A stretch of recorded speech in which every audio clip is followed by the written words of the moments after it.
over your head. We'll get her all adjusted. Oh yeah, I guess it was. We had that little bitty dude in this thing. That's right. I'm sorry. Okay, now your legs down here, turn those so that the padding is to the inside. Oh, okay. Oh, I get it. Kind of like almost like a skydiving. Yeah, Yep. exactly. Okay, and we'll plug that in. Cool. You're not gonna do it for me? No, I'm not going to be that TSA guy. I will stop when I feel the resistance. I'm like, it's there, bro. Yeah.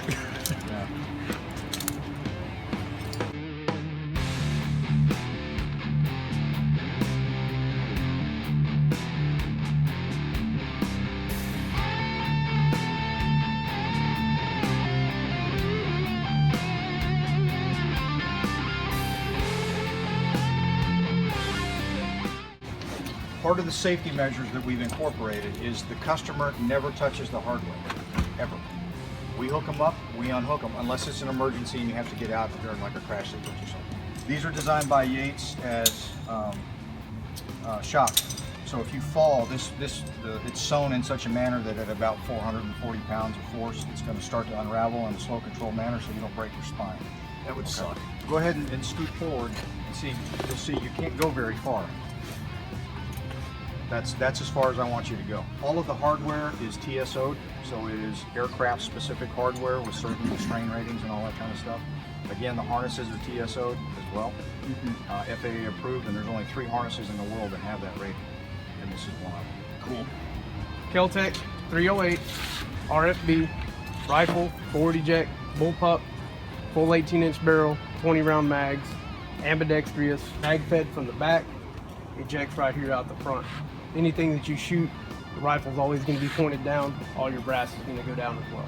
So I don't have to worry about anything flying in the front of the helicopter, getting underneath your pedals, anything like that. Start firing, that muzzle blast is going right to him.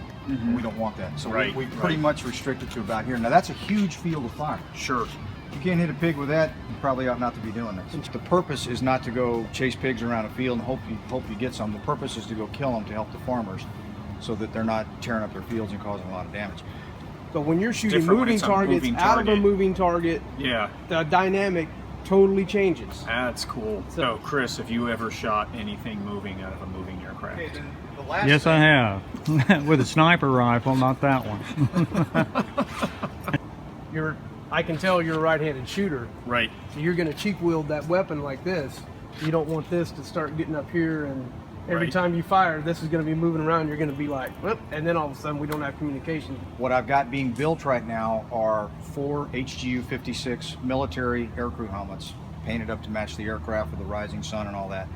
And our customers are going to wear helmets from now on because they're safer during a crash sequence. It's better protection for your hearing. It's easier to hear and so on. So that's the level that we're going to. And what was that other factor you were talking about? The C what factor?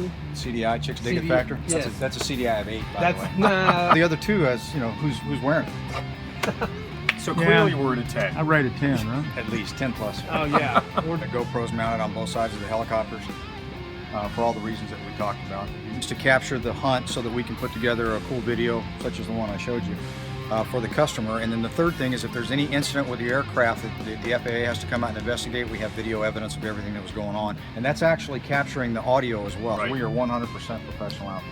Yeah. I don't take any chances on that. Absolutely.